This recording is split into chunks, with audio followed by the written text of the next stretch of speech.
Hi hello నమస్తే welcome back. నేను మీ host అక్షర విహారీ. ఈరోజు మనతో పాటు స్టూడియోలో ప్రముఖ ఆధ్యాత్మికవేత్త, ప్రముఖ వాస్తు జ్యోతిష్య సంఖ్య నిపుణులు, అలాగే శ్రీలలిత ఉపాసకులు నానాజీ పట్నాయక్ గురువు గారు మనతో పాటు స్టూడియోలో ఉన్నారు. గురుగారితో మాట్లాడదాం. Hello sir. శ్రీమాత్రే నమః.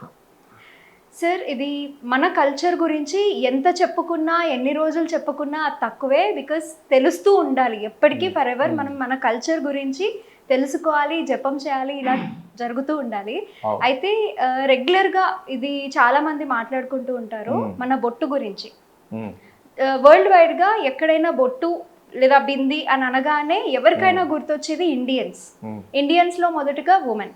బట్ మనకే తెలుసు మెన్ కూడా పెట్టుకుంటారు మన కల్చర్లో అని. లాజికల్ రీజన్ అనేది ఒకసారి మరోసారి మాట్లాడుకుందాం, మీ మాటలో తెలుసుకోవాలని ఉంది. అసలు బొట్టు వెనక ఉన్న లాజికల్ రీజన్ ఏంటి, ఎందుకు పెట్టుకోవాలి, పెట్టకపోతే ఏంటి జరిగేది?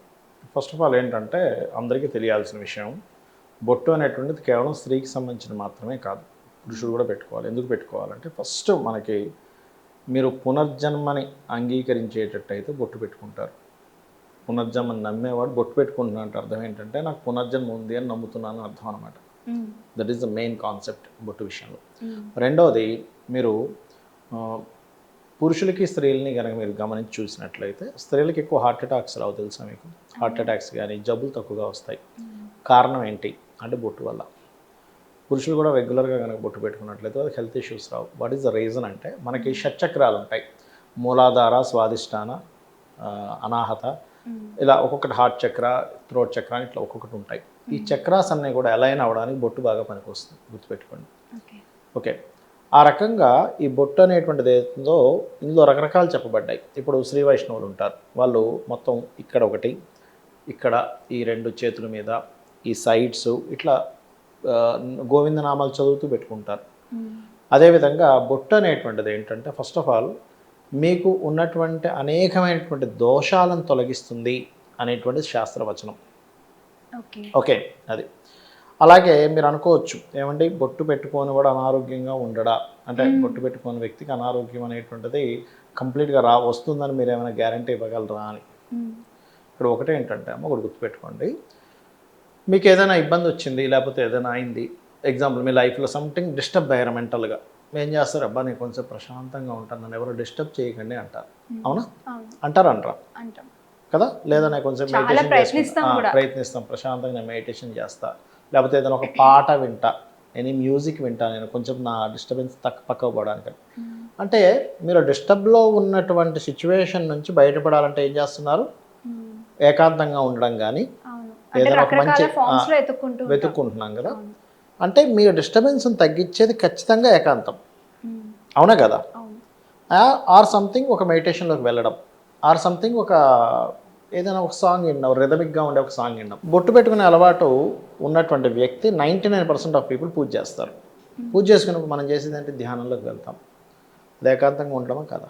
ఏదైనా ఒక స్తోత్ర పఠనం చేస్తాం, ఒక ఫార్మాట్లో ఉండేటువంటి పఠనం చేస్తున్నాం. అంటే ఏమిటి? మీ డిస్టర్బెన్స్ తగ్గించడానికి అక్కడ చేస్తుంటే ఇక్కడ మీరు చేసినందుకు డిస్టర్బెన్సే రాదు. వైస్ వర్స్ తీసుకోండి, ఒకసారి మీరు ఆలోచించండి, అవునా కదా? Okay, right. అట్లాగే మనకి ఎర్రబొట్టు ఎందుకు పెడతారు, దానికి కారణం ఏంటి, అసలు బొట్టు పెట్టుకునే విధానం ఏమిటి అంటే, బొట్టు పెట్టుకోవాలంటే ఎర్రబొట్టే పెట్టుకోవాలి. చెప్తాను. ఫస్ట్ గంధం పెట్టుకోవాలని చెప్పింది శాస్త్రం. గంధం పెట్టి గంధం మీద బొట్టు పెట్టుకోవాలి, డైరెక్ట్గా రెడ్ బొట్టు పెట్టుకోకూడదు. ఎందుకు అంటే గంధానికి కారకుడు ఎవరంటే గురుగ్రహాన్ని గంధానికి కారకుడుగా తీసుకుంటారు. కుజ రవి గ్రహాలకి ఎరుపు రంగుగా తీసుకుంటారు. మనకి సహజంగా నవగ్రహ పూజలు చేసేటప్పుడు కూడా గురుగ్రహం దగ్గర ఎల్లో కలర్ బ్లౌజ్ పీస్ పెడతారు, దాని మీద ఆ కలశం మీద. రవి కుజ గ్రహాల దగ్గర రెడ్ కలర్ పెడతారు. అంటే ఏమిటి? మీరు ఎప్పుడైతే గురువుకు సంబంధించినటువంటిది అలాగే రవికి లేదా కుజుడికి సంబంధించినటువంటి ఎనర్జీ మీకు ఇక్కడ కనెక్ట్ అయిందో ఆటోమేటిక్గా మనిషి తెలియకుండానే ఒక దేవతా సంబంధించిన దీంట్లో కనెక్ట్ అవుతాడు అనమాట. అది కూడా మూలాధార చక్రం, మనకి మూలాధార చక్రం నుంచి ఉన్నటువంటి అన్ని షట్చక్రాలు ఏవైతే ఉన్నాయో ఇక్కడ మీరు ఎప్పుడైతే ఇట్లా ఇది చేశారో ఆటోమేటిక్గా ఇది అవుతుంది. ఇంకోటి ఏంటంటే పొరపాటును కూడా ఈ వేలతో పొట్టు పెట్టకూడదు. చాలామంది తెలియక ఈ వేలతో పెట్టుకోకూడదు, ఈ వేలతో పెట్టుకోవాలి బొట్టు, గుర్తుపెట్టుకోండి. ఓకే, అట్లాగే ఎందుకు ఈ వేలతోనే పెట్టుకోవాలి? ఇది రవికి సంబంధించిన వేలమ్మ. ఇది ఆధ్యాత్మికతని, మెడిటేషన్ని, మీరు చూడండి, ఆరోగ్యం భాస్కర చేత అంటారు. ఇది ఆరోగ్యాన్ని తెలిపేటప్పుడు వేలుగా చెప్తారు. రవి, మీరు ఎవరైనా డాక్టర్ని అడిగితే కొంచెంసేపు సూర్యకిరణాల ముందు ఉండు, పొద్దునే వాకింగ్ చేయి, సూర్య నమస్కారాలు చేసుకో, సూర్యుడి ముందు కాసేపు కూర్చో, నీకు విటమిన్ డి వస్తుందని చెప్తూ ఉంటారు. అట్లాగే మనకు శాస్త్రాల్లో ఒక్కొక్క వేలికి ఒక్కొక్క గ్రహాలు చెప్పారు. 5 ఉన్నాయి కదండి అనొచ్చు మీరు, 2 ఉన్నాయి కొన్నిటికి అట్లా. కాబట్టి ఈ వేలుతో పెట్టుకోవాలని చెప్తుంది శాస్త్రం. పొరపాటున సెంటర్ వేలుతో పెట్టుకోకూడదు, గుర్తుపెట్టుకోండి. అట్లాగే ఇంకోటి ఏంటంటే, బొట్టు పెట్టుకునేటప్పుడు కొంతమంది వాళ్ళ ఇష్టదైవ నామాన్ని కూడా స్మరిస్తారు. అలా చేసినట్లయితే మరింత మంచిదని చెప్తుంది శాస్త్రం. మీరు ఇందాక అన్నారు కొంతమంది 2-3 బొట్లు పెట్టుకుంటారండి అని, వాళ్ళ ఆచారాలు కొన్ని. ఇంకోటి ఏంటంటే, స్త్రీకి పాపిట దగ్గర సింధూరం పెట్టుకోవాలని చెప్పింది శాస్త్రం. పెట్టుకున్నట్లయితే వాళ్ళకి ఆయుష్, ఆరోగ్యము, భర్తకి మంచిగా ఉంటుంది అని చెప్పడం జరుగుతుంది. అయితే ఇక్కడ చిన్న ఒక్కోసారి ఏమవుతుందంటే, కొన్ని లాజిక్స్ అడుగుతూ ఉంటారు కొంతమంది. మరి సింధూరం మీద పెట్టుకున్న ప్రతి ఒక్కరి భర్త 100 years బతుకుతారా అని. నేనేమంటానంటే, డాక్టర్ ఉంటారు కదమ్మా, డాక్టర్ అనే ప్రతి వ్యక్తి 100 సంవత్సరాలు బతుకుతున్నాడా? డాక్టర్కి తలనొప్పి రావట్లేదా? డాక్టర్కి హెల్త్ ఇష్యూస్ రావట్లేదా? డాక్టర్ హార్ట్ అటాక్ రావట్లేదా? అదేంటంటే కొంత కర్మ ఒక్కోసారి వాళ్ళ జన్మజాతకంలో అల్పాయుష్యం ఉంటుంది, ఇది కొంత కాపాడుతుంది. డాక్టర్ అయినందుకు కొంత అలర్ట్గా ఉంటాడు. ఇక్కడ ఏంటంటే మామూలు వ్యక్తికి డాక్టర్కి ఏంటి తేడా అంటే, గుర్తించగలుగుతాడు. అరే నాకు కొంచెం ఈ మధ్యన ఏదో కొంచెం కొలెస్ట్రాల్ ఎక్కువ తింటున్నాను, ఇది హార్ట్కి మంచిది కాదు కదా. సివియారిటీ తగ్గుతుంది డాక్టర్కి. నార్మల్ పీపుల్కి డాక్టర్కి హెల్త్ విషయంలో సివియారిటీ కొంచెం తగ్గించుకోగలడు ఈయన. అలాగే ఆధ్యాత్మికత అనేటువంటి విషయంలో ఎప్పుడైతే మనం తెలుసుకుంటామో దాని యొక్క సివియారిటీని మనం తగ్గించుకోగలుగుతాం. అయితే ఇక్కడ ఏంటంటే, కేవలం బొట్టు పెట్టుకోవడం అనేది మాత్రమే ఆధ్యాత్మికత కాదు, గుర్తుపెట్టుకోండి. బొట్టు పెట్టుకోవడం ఒక ధర్మం అన్నమాట. సనాతన ధర్మంలో బొట్టు పెట్టుకోవడం ధర్మం, గుర్తుపెట్టుకోండి. ఎందుకు? పునర్జన్మని నేను విశ్వసిస్తున్నాను అని చెప్పడం. రెండవది ఆధ్యాత్మికత అంటే స్పిరిచువాలిటీ అంటే అర్థం ఏంటంటే, అందరూ ఏమనుకుంటారు, రోజు నేను గుడికి వెళ్ళి వస్తే ఆధ్యాత్మికత అనుకుంటారు. కాదది. మీరు ఈ విశ్వంలో ఉన్న ప్రతి జీవిలోని భగవంతుడిని చూడడమే ఆధ్యాత్మికత. విశ్వం నిండున్న ప్రతిదీ భగవంతుడే. ఆ భగవంతుడితో నేను ఒక పటంతో ఎలా ఉంటాను, ఒక దేవుడి పటం ఉంది, అమ్మో కాళ్ళు తగలకూడదు, అమ్మో జాగ్రత్తగా పెట్టండి, కళ్ళకి దండం పెట్టుకుని ఇట్లా చేస్తాం. పటం తాగేందుకు మన డబ్బులు ఉన్నాయి, కాలు కింద వేసి తొక్కుతాం, పడంగా కళ్ళకి అద్దుకుంటాం, అమ్మో జాగ్రత్తగా పెట్టాలంటాం, నార్త్ సైడ్ పెట్టాలంటాం, లక్ష్మీ స్వరూపంగా భావిస్తున్నాం. అంటే అదొక పవర్ అని. ఎందుకు దానికి ఎందుకు వాల్యూ ఇస్తున్నామంటే, అదొక ఎనర్జీ ఉంది దానికి. మనం ఏదైనా కొనుక్కోవచ్చని ఒక ఎనర్జీ ఉంది. అలాంటిది ప్రకృతిలో ఉన్న ప్రతిదీ అమ్మవారని చెప్పి చెప్తుంది శాస్త్రం. అన్నప్పుడు ప్రతిదీ భగవత్ స్వరూపం అనుకున్నప్పుడు నువ్వు ప్రతి వ్యక్తితో నువ్వు ఎలా మెదులుతావు, అవతల వ్యక్తిని నొప్పించకుండా, ఇబ్బంది పడకుండా నువ్వు ఎప్పుడైతే నడుచుకోగలుగుతావో దట్ ఈస్ ధర్మం. అదే నిజమైన స్పిరిచువాలిటీ. అలా అని చిన్నపిల్లవాడు నేను స్కూల్కి వెళ్ళినట్టు అయ్యో వాడిని నొప్పించడం ఎందుకు, ఇంట్లో ఉంచేద్దాం అనేది కాదు. వాడి ధర్మం తగ్గట్టుగా వాడిని తీసుకెళ్ళాలి.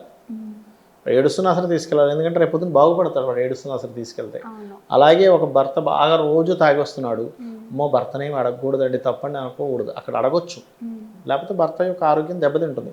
ధర్మం వేరు, స్పిరిచువాలిటీ వేరు. బొట్టు పెట్టుకోవడం అనేటువంటి ఒక ధర్మానికి ఉండేటువంటి నిజమైనటువంటి నిర్వచనం వేరు. ఇవన్నీ డిఫరెంట్. ఇప్పుడు చిన్న ఎగ్జాంపుల్ చెప్తాను చూడండి.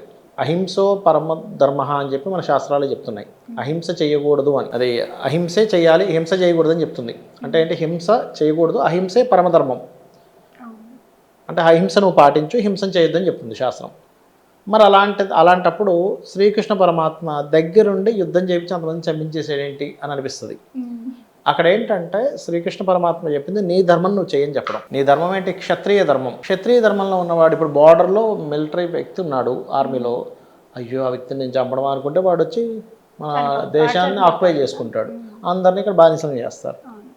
దానికంటే ఇది గొప్ప ధర్మం కదా, వాడిని ఒక్కడిని చంపితే దేశం బాగుపడుతుంది. అలాగేంటంటే ధర్మం కోసం ఫైట్ చేయాలి. ఎప్పుడైతే నువ్వు పునర్జన్మ ఉంది అనేటువంటి నమ్ముతున్నావో బొట్టు పెట్టుకుంటావు. ఎప్పుడైతే పునర్జన్మ ఉంది అని నువ్వు నమ్ముతావో, ఓకే నేను చేసుకునేటువంటి పూర్వజన్మ కర్మలు ఇప్పుడు నేను అనుభవిస్తున్నాను కాబట్టి ఇప్పుడైనా నేను బుద్ధి తెచ్చుకొని ఎవరిని ఇబ్బంది పెట్టొద్దు అనేటువంటి విషయాలను నువ్వు నమ్ముతావని చెప్పని ఆ యొక్క ఇది పెట్టారు. ప్లస్ థర్డ్ ఐ దానికోసము, ఆరోగ్యం కోసము ఇన్ని రకాలుగా ఉంది బొట్టు పెట్టుకునేటువంటి విషయంలో. ఓకే.